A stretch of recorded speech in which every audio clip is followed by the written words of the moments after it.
नमस्कार, मैं हूं ये त्रिपाठी। शाम को 7 बज रहा और हम देख रहे हैं बिग डिबेट। आज बिग डिबेट में हम चर्चा करेंगे मध्य प्रदेश की सियासत के बदलते रंग की। विधानसभा का चुनाव नजदीक पे है और तमाम पार्टियां जो है वो तमाम तरह के रंग दिखा रही हैं। कभी धार्मिक कथाएं हो रही हैं, कभी आयोजन हो रहे हैं, कभी दावे किए जा रहे हैं और ऐसे में तमाम एक दूसरे के खिलाफ आरोप प्रत्यारोप लगाए जा रहे हैं। कभी ट्वीट के बहाने, कभी सभाओं के बहाने, भाषा शैली भी कई बार बदलती जा रही। इन सारे मुद्दों पर आज हम चर्चा करेंगे कि किस तरह से राजनीति जारी, क्या चुनाव में राजनीति ऐसी होनी चाहिए, क्या सियासत का रंग ऐसा ही बदलना चाहिए। इन सारे मुद्दों पर चर्चा करेंगे। हमारे साथ 3 खास मेहमानों का पैनल होगा, उससे हम बातचीत करेंगे, समझने की कोशिश करेंगे, एक एनालिसिस करेंगे और जानेंगे कि क्या ये सब ठीक चल रहा है। लेकिन उसके पहले देखिए हमारी एक खास रिपोर्ट। मध्य प्रदेश में एक बार फिर से ट्वीट वॉर देखने को मिल रहा है। इस ट्वीट वॉर के जरिए मध्य प्रदेश की सियासत फिर से हॉट हो गई है। ट्वीट की शुरुआत की है कांग्रेस के वरिष्ठ नेता और पूर्व सीएम दिग्विजय सिंह ने। भले ही मध्य प्रदेश में इस साल के अंत में विधानसभा चुनाव होने हैं, सियासी बिसात बिछाई जा रही है। इसके साथ ही नेताओं की बयानबाजी भी तेज होती जा रही है। पूर्व मुख्यमंत्री और कांग्रेस के वरिष्ठ नेता दिग्विजय सिंह ने बीजेपी पर तंज कसा है। उन्होंने प्रदेश बीजेपी के कई रंग बताए हैं। दरअसल दिग्विजय सिंह ने ट्वीट किया, मध्य प्रदेश में बीजेपी के कितने रंग और अंग हैं, आप भी पहचानिए। पहली नाराज बीजेपी, दूसरी महाराज बीजेपी, तीसरी शिवराज बीजेपी, चौथी शाह बीजेपी। ये नया ग्रुप है। दिल्ली से उपरोक्त 3 बीजेपी को संतुलित, समायोजित और नियंत्रित करने के लिए बनाए जा रहे शाह बीजेपी में 2 नए मेंबर हैं, भूपेंद्र यादव और अश्विनी वैष्णव। क्या पीएम मोदी को स्थानीय नेतृत्व पर भरोसा नहीं? हाल ही में केंद्रीय गृह मंत्री और बीजेपी के दिग्गज नेता अमित शाह ने दिल्ली में शिवराज सिंह चौहान समेत मध्य प्रदेश बीजेपी के बड़े नेताओं की बैठक ली थी। इस बैठक में मध्य प्रदेश विधानसभा चुनाव को लेकर चर्चा हुई।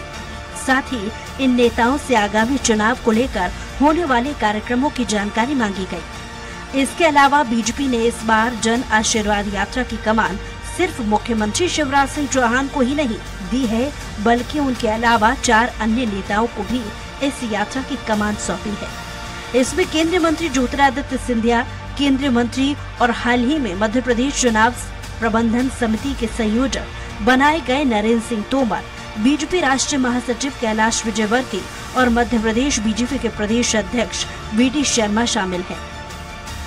बहरहाल ये पहली दफा नहीं है जब किसी नेता ने ट्वीट के जरिए सरकार पर सवाल उठाए हो और बीजेपी पर उंगली उठाई हो। इससे पहले भी पूर्व सीएम कमलनाथ और दिग्विजय सिंह और दूसरे नेता सवाल खड़े करते रहे हैं। ऐसे में एक बार फिर से शुरू हुआ ट्वीट वॉर कहां तक पहुंचता है, ये देखने वाली बात होगी। Bureau report, Swaraj express. ये ट्वीट वॉर ये बताता है कि मध्य प्रदेश में सियासत का रंग किस तरह से बदल रहा है। दिग्विजय सिंह दिग्गज नेता, कमलनाथ दिग्गज नेता, शिवराज सिंह चौहान बड़े नेता, वीडी शर्मा बड़े नेता, ये नेता आपस में ट्विटर के जरिए एक दूसरे पर हमला कर रहे हैं। तमाम एक दूसरे के खिलाफ अपशब्द यूज करते हैं और एक दूसरे के खिलाफ आलोचना करते हैं। सियासत का ये बदलता रंग मध्य प्रदेश में क्या गुल खिलाएगा, आने वाले विधान सब कुछ ये विधानसभा चुनाव की रणनीति के तहत हो रहा है, ये हम भी समझ रहे हैं। इसलिए हम समझने की कोशिश करेंगे कि विधानसभा में ये ट्विटर बार, ये राजनीति का रंग, ये सियासी बदलाव क्या रंग दिखाएगा, क्या परिणाम आएगा। इन सारे मुद्दों पर चर्चा करेंगे। हमारे साथ खास 3 मेहमान जुड़ गए हैं। भारतीय जनता पार्टी के पूर्व विधायक घनश्याम पेरोनिया जी हमारे साथ जुड़े हुए हैं और राजू धाकड़ जी कांग्रेस के युवा नेता, दिग्गज नेता हैं, वो जुड़े हुए हैं। और हमें कई बार हमारे साथ जो पैनल में रहती हैं, मध्य प्रदेश की राजनीति को बड़ी शालीनता के साथ एनालिसिस करने वाली के साइनी सोमेन हमारे साथ। तीनों का बहुत बहुत स्वागत है। सबसे पहले मैं राजू धाकड़ जी आपके पास आता हूं कि दिग्विजय सिंह जी अचानक काम करते करते अचानक ट्विटर पे चले जाते हैं और फिर ऐसी बातें करने लगते हैं जिसका एक नया अंदाज छिड़ जाता है। कई बार कांग्रेस को नुकसान भी जाता है इसका। देखिए, इसमें पार्टी को नुकसान तो नहीं है, लेकिन राजा साहब ने जो बात कही है वो सही कही। आजकल जो मध्य प्रदेश की राजनीति में खासतौर से भाजपा पार्टी में जो माहौल देखने को मिल रहा है, हाँ। जैसे अभी हमने देखा कि रूराम चौधरी जो कि स्वास्थ्य मंत्री हैं, उन्होंने किसी कॉलेज वगैरह की मांग करी, कैबिनेट जो मंत्री हैं उन्होंने, तो किस तरीके से जो वहाँ की अपनी शिवपुरी की जो नेता हैं सिंधिया जी, हाँ सिंधिया जी, उन्होंने किस तरीके से जवाब दिया है।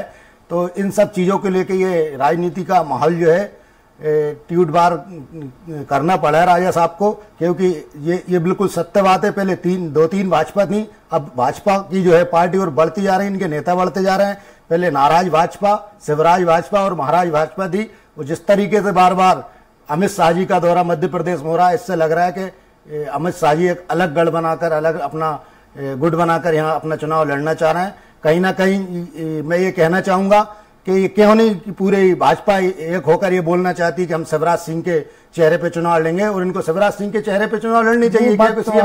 वो बात तो आप भी नहीं कर रहे हैं कमलनाथ के चेहरे पे चुनाव। मैं घनश्याम परवनिया साहब जोड़े हुए मेरे साथ। तो घनश्याम भाई, बड़ा मुद्दा उठ रहा है, कह रहे हैं कि साहब आपके यहाँ तो भाजपा, बहुत सारी भाजपा बनती जा रही है, शिवराज भाजपा, नाराज भाजपा, महाराज भाजपा, और दिग्विजय सिंह जैसा बड़ा नेता कह रहा है। नहीं, देखिए, भारतीय जनता पार्टी जी तो एक पार्टी है जी। अब इनके कांग्रेस में होता होगा कि दिग्विजय सिंह जी का गुट, कमलनाथ जी का गुट जी, भूरिया जी का गुट, फलाने जी का गुट, ठिकाने जी का गुट जी। भारतीय जनता पार्टी में कोई गुट नहीं है। भारतीय जनता पार्टी तो गुट निरपेक्ष है। एक हमारा निशान है कमल का फूल जी। एक हमारा नेता है केंद्र में नरेंद्र मोदी जी और प्रदेश में शिवराज सिंह चौहान, और हमारे पार्टी की नीयत भी अच्छी है, तो क्या नेता भी अच्छा है, शिवराज सिंह और चौहान नीति के भी चेहरे अच्छी है। राजू भाई लौटूंगा आपके पास। हाँ, घनश्याम भाई बोल रहे। हाँ, नेता भी अच्छा है, नियत भी अच्छी है और नीति भी अच्छी है जी। और इस आधार पर हम अपनी राजनीतिक कार्यक्रम को आने वाले चुनाव में, चुनाव की तरह भारतीय जनता पार्टी जनमानस के बीच में जाए, अपने कार्यक्रम, अपनी योजनाएं, अपनी उपलब्धियां और जनता के लिए किए गए कार्यक्रम और हमारे जो सरकार की उपलब्धियां हैं उनको लेकर के हम जनमानस के बीच में जाएंगे। सर, मुद्दा हमारे यहाँ कोई नाराज नहीं है जी। हमारे यहाँ सब प्रसन्न है, और हम पुनः हमारा जो नारा है ये 200 पार वो हम करेंगे, और मध्य प्रदेश में भारतीय जनता पार्टी की सरकार शिवराज सिंह जी के नेतृत्व में पुनः बनेगी। आप भी देखेंगे और हम भी देखेंगे। मैं थोड़ा सा के सैनी मैडम के पास आता हूँ। सैनी जी, बड़ा दोनों की बातें आपने सुनी। एक बड़ा बात है कि कांग्रेस जब इस बार ये कहती है गुटबाजी की बात, बीजेपी पर आरोप लगता है कांग्रेस की तरफ से जब बात आता है, और दिग्विजय सिंह जैसा दिग्गज नेता या कमलनाथ जैसे बड़े आदमी जब गुटबाजी की, बाकी तो मुद्दे ठीक है, गुटबाजी की बात करते हैं, बीजेपी पर आरोप लगाते हैं, तो कई बार हम लोग लगता है ना कि यार कांग्रेस ये बात कह रही है जिसमें वैसे ही बहुत सारे लोगों को कहा जाता है कि ये गुट वो गुट। तो क्या राजनीति का ये रंग एक विधानसभा चुनाव को लेकर आपको लगता है, या वास्तव में इन लोगों के मन में ये है कि इस एंगल पर जाकर के चुनाव में सफलता मिल सकती है? त्रिपाठी जी, कांग्रेस को हमेशा कांग्रेस इनफाइटिंग को लेकर परेशान रहती थी और अभी भी है उसमें, पर वही चीज आज उनको बीजेपी में देखने को मिल रहा है, तो कहीं ना कहीं उनके मन में लड्डू तो फूट रहे होंगे कि भाई ये चीज हमारे साथ होता था, बीजेपी में भी हो रहा है। पर जितना ट्विटर वार जो है ये राजनीति में एक नया बैटलफील्ड है। और इस बैटलफील्ड में सबको अपने अपने सिपाहियां उतारनी पड़ रही है, अपने अपने सैनिक उतार रहे हैं और वो ट्विटर के थ्रू वॉर कर रहे हैं जी। लेकिन धरातल पे भी नेताओं को उतरना बहुत जरूरी है। कांग्रेस के साथ ये एक समस्या है कि उनका जो विचार है उसका ही कोई स्थिरता नहीं है जी। अब आप बताइए कि मतलब कमलनाथ जी बागेश्वर धाम बाबा को लेके आ रहे हैं, वहां पे भगवा वस्त्र पहन के उनके फोटो निकाल रहे हैं, झुक के सलाम करे, तो मुझे ये समझ नहीं आता कि कांग्रेस का लाइन क्या है, स्ट्रेटेजी क्या है। अब 3 महीने बचे हैं चुनाव के लिए और जनता के पास वो क्या लेके जाएंगी, समस्या है। टमाटर के भाव बढ़ रहे हैं, पेट्रोल के दाम इतने बढ़े हुए हैं, बेरोजगारी बढ़ रही है, ये सब विषय ना होते हुए हिंदुत्व को जो मुद्दा बना रही है कांग्रेस, क्या कांग्रेस यही मुद्दा लेके चुनाव में जाएगी? ये विषय कांग्रेस को क्लियर करना चाहिए। राजू भाई, बड़ा सिंपल सा सवाल उठ रहा है कि आप जो गुटबाजी की बात करते हैं, बीजेपी पर साइनी मैडम कह रही है कि आपके मन में लड्डू तो फूट रहे होंगे कि जो समस्या आपके यहाँ थी, जिसकी वजह से आप पिछले 2003 में हारे, 2008 में हारे, 2013 में हारे और 2018 में बाउंड्री तक भी पहुंच पाए, वो समस्या बीजेपी में घर कर गई है, जैसा कि राजा साहब ने कहा है, जैसे आप कह रहे हैं। देखिए, कांग्रेस में कभी भी गुटबाजी नहीं रही है। पिछला चुनाव ही हम कमलनाथ जी के नेतृत्व में लड़े थे और अभी भी पूरी पार्टी एकजुट होकर कमलनाथ जी के नेतृत्व में चुनाव लड़ रही है और कमलनाथ जी हमारे सीएम के चेहरे हैं और कमलनाथ जी बहुत जल्दी मध्य प्रदेश के मुख्यमंत्री बनने वाले हैं। जहां तक बात है, अभी हमारे मित्र बीजेपी के मित्र बोल रहे थे कि पूर्ण बहुमत से वो तो 230 ही बोल रहे हैं कि 230 ही। पिछली बार आपकी सरकार थी और जनता पूरे मध्य प्रदेश में मन बना चुकी है। पूरी मध्य प्रदेश की जनता भाजपा से बिल्कुल हाथ जोड़ चुकी है और कोई भी प्रलोभन में जनता आने वाली नहीं है। मध्य प्रदेश में पूर्ण बहुमत से दोबारा 2023 में कमलनाथ जी के नेतृत्व में। राजू भाई वो जो मैडम साइनी मैडम ने सवाल उठाया कि आपकी दिशा, ये तो हिंदुत्व और सॉफ्ट कॉर्नर, ये तो बीजेपी की अपनी रणनीति, बीजेपी उस पर सालों से चली आ रही है, उससे नहीं ट्रैक होती। आप इस ट्रैक पे कहां से आगे? कभी बागेश्वर धाम होता, कभी हनुमान चालीसा होती है, कभी ये इस नए ट्रैक पे आपका रंग क्यों बदल रहा है? ये देखिए, इसमें आने वाली कोई बात नहीं है जी। पूरा प्रदेश, पूरा देश जानता है कमलनाथ जी हनुमान जी के परम भक्त हैं जी। कमलनाथ जी ने वहां पे आज नहीं बनवाई, कल नहीं बनवाई, बहुत पहले से वहां पे बहुत बड़ी प्रतिमा हनुमान जी की स्थापित है।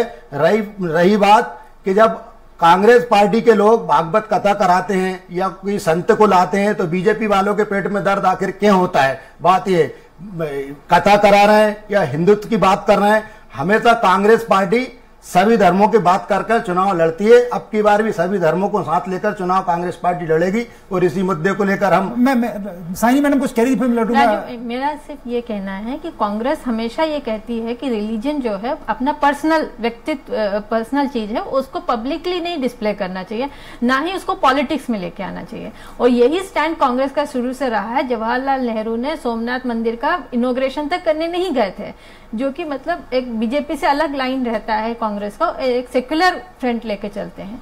जब आप इस तरह के बागेश्वर धाम और ये हनुमान चालीसा, सुंदरकांड, तमाम चीजें पूरे तरीके से आप एक हिंदुत्व रिलीजन के उसको लेके जा रहे हैं। और कल कमलनाथ ने एक स्टेटमेंट दिया कि 60% 70% मध्य प्रदेश के लोग हिंदू है, तो ये हिंदू राष्ट्र क्यों नहीं होगा?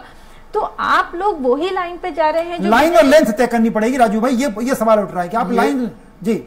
जैसे मैडम बोल रही है, मैं आपको बताता हूं, जो धीरेन्द्र शास्त्री की कथा चल रही है, हाँ। आपने वहां देखा होगा, तस्वीर देखी होगी, उसमें कमलनाथ जी के पास में सिख धर्म के भी बैठे हैं और मुस्लिम धर्म के भी बैठे हैं। उस कथा में सभी लोग बैठे हैं और उस कथा का सभी लोग अपना समर्थन दे रहे हैं, क्योंकि वहां जैसे मैडम बता रही है, कमलनाथ जी नहीं कथा जो है खुद धीरेन्द्र शास्त्री जी वहां पे करना चाह रहे थे, तो कमलनाथ जी ने उनका स्वागत किया है कि आइए, आपकी जो है स्वागत है। घनश्याम बरौनिया जी से मेरा सवाल, घनश्याम भाई, आपको लग नहीं रहा कि आपकी नीति, आपकी लाइन, आपकी लेंथ, कांग्रेस की जो प्रॉब्लम थी गुटबाजी वाली, वो आपके यहाँ आ गई, और आपकी जो अच्छाइयां थी अच्छी अच्छी धीरे धीरे जो आपकी ताकत हुआ करती है, वो धीरे धीरे कांग्रेस में चली जा रही है? वो धर्म की सभा कर रहे हैं, धर्म आंदोलन के इस तरह के तमाम आयोजन हो रहे हैं। अभी सानी मैम ने बहुत अच्छी बात कही जी। देखिए, कांग्रेस क्या है चुनावों के समय, कांग्रेस क्या है वोट के लिए, कांग्रेस क्या कर सकती है इसकी परिकल्पना नहीं की जा सकती है जी।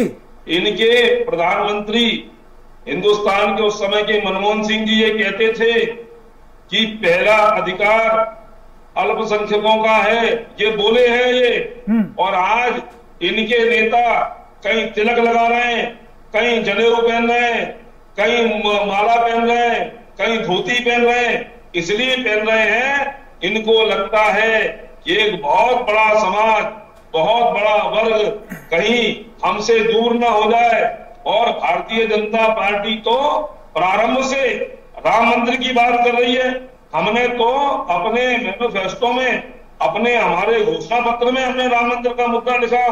हमारे तो लालकृष्ण आडवाणी जी राम रथ यात्रा लेके निकले थे, और हम लोग जब ये नारा लगाते थे कि राम लला हम आएंगे, मंदिर वहीं बनाएंगे, तो ये लोग हंसी उड़ाते थे। और आज यही राम का नाम लेकर के कभी कथा करा के, कभी टीका लगा के, कभी जनेऊ पहन करके लोगों को भ्रमित करके वोट कमाने का काम कर रहे हैं। जनता इनके भ्रम में आने वाली नहीं है। जनता को पता है कि वास्तव में सच्चे विधायक जी लोगों के कल्याण का काम कौन करता है। माननीय विधायक घनश्याम भाई, मुद्दा सवाल ये उठ रहा है कि आपकी चिंता किस बात को लेके है, कि वो हिंदुत्व ट्रैक पे जा रहे वो चिंता है, या आपका वोट बैंक बट रहा है वो चिंता आपकी है?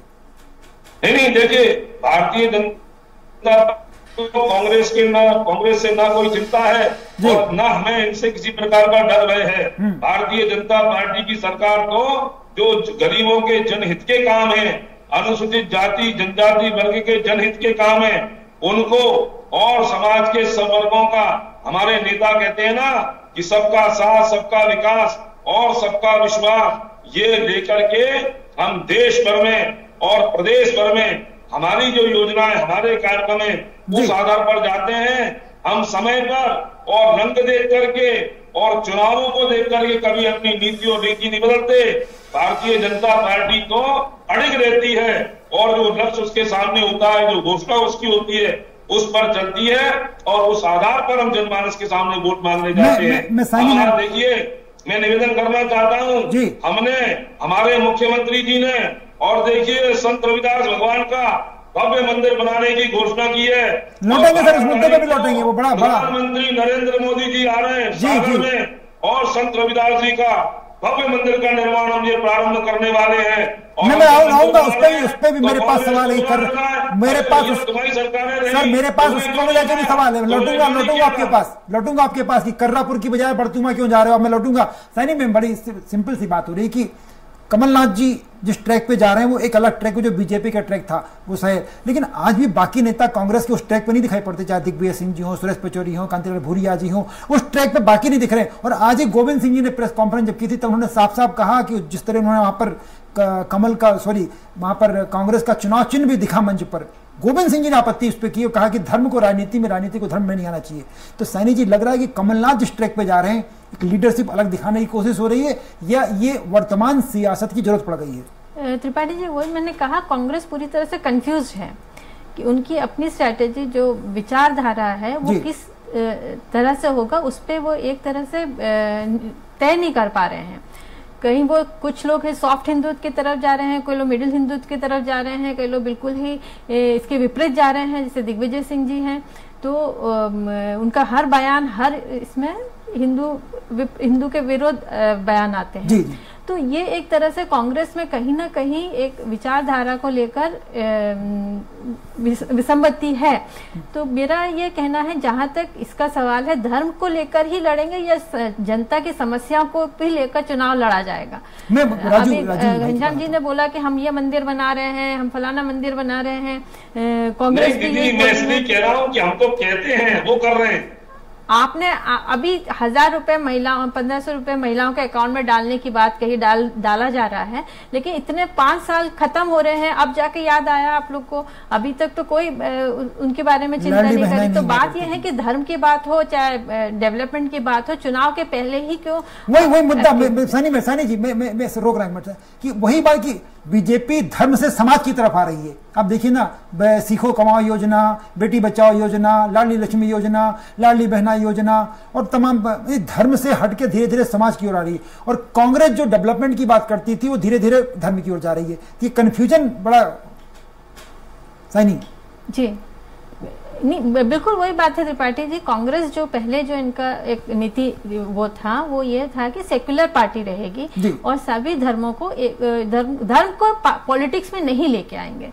धर्म एक पर्सनल विषय है और आपको जिस धर्म पे आपकी आस्था है वो आप प्रैक्टिस कर सकते हो, उसमें कोई दिक्कत नहीं है। पर यह है कि धर्म को राजनीति में लेके आना, ये लोगों के भावनाओं के साथ खेलना, ये दिक्कत की बात है। राजू धाकड़ जी से जवाब लेते हैं। राजू भाई, एक बड़ा मुद्दा बार बार उठता है कि आप हमेशा डेवलपमेंट की बात करते थे, आपके नेता, अब कमलनाथ जी का ट्रैक अलग जा रहा है। उस आपने धीरे देखिए, कमलनाथ जी बिल्कुल जनहित के मुद्दों पर चुनाव लड़ेंगे और विकास के नाम पर चुनाव लड़ेंगे जी। जिस तरीके से महिला सशक्तिकरण के लिए कमलनाथ जी ने बोला है 1500 रुपए हर महीने दिए जाएंगे, 500 रुपए का सिलेंडर किया जाएगा जी। और जैसे कि अभी लाडली बहना की जो बात कर रहे हैं और बात पूरे मध्य प्रदेश में हो रही, मैं पूछना चाहता हूं हमारे बीजेपी के मित्र से, क्या 20 साल से लाडली बहना की आपको याद नहीं आई? चुनाव के टाइम पे आप ये प्रलोभन दे रहे हैं, ये जनता अच्छी तरह समझ चुकी है। दूसरी बात है कि अगर बहनों की जो आपको याद आई है और बहनों के जो बच्चे हैं पढ़े लिखे युवा, मैं पूछना चाहता हूं आपसे, 20 साल के अंदर उन बहनों के लाडलों को कितनी नौकरियां दी हैं? उनका पूरा भविष्य तबाह कर दिया है मध्य प्रदेश सरकार ने।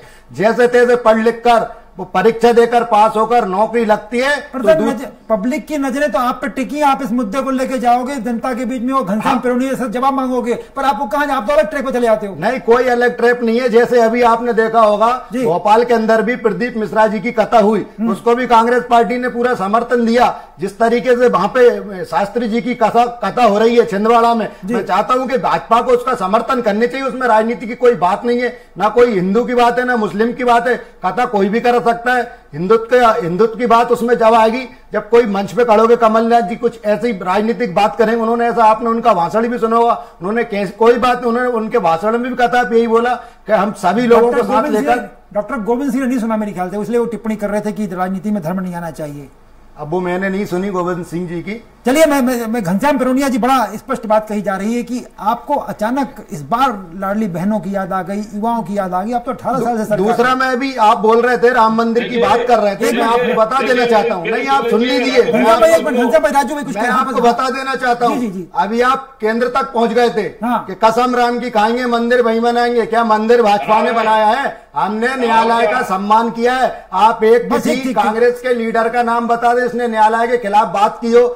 कोर्ट का फैसला, शर्मा ने, न्यायालय का हम सम्मान करते हैं, न्यायालय ने ही मंदिर बनवाया है और पूरे भारत की जनता ने, जवाब दे सभी लोगों ने उसमें चंदा दिया है। माननीय दिग्विजय सिंह जी ने भी उसमें चंदा दिया। मैं आपके नाले में बता दूं।